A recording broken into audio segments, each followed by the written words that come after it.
Alright guys, iba yung feelings kapag nandito ka na nga stage tapos baguhan ka pa. I think check natin 8.5. Iba na yung feelings sa 8.5. Take note, may pahinga pa ito. Nagpahinga ako ng 4.4 something, tapos sumakbo ulit. Nagpahinga na naman ako ng around 6 point something ata yun, 6.8, 6.5, tapos takbo na naman. Then ngayon going to 8.55. Yan, hindi na tayo pasok sa sub 1 kasi hindi naman talaga tayo pro katulad ng iba.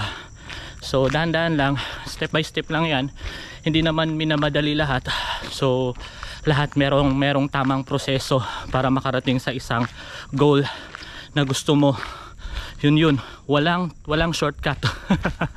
Kailangan mong magsanay, mag-ensayo bago makuha yung goal na gusto mo. Pero kung maglagay ka ng goal, mag-set ka ng goal, wag mo naman yung sobrang taas. Dahan-dahan lang na goal din. Like ngayon, kakayanin ko sana maging 55 minutes, pero hindi kaya, sige, lagay natin sa 1 hour. Ganun lang. Hindi naman yan totally pinipilit ang sarili kung hindi kaya ng katawan. Dahan-dahan lang, step by step. Good evening.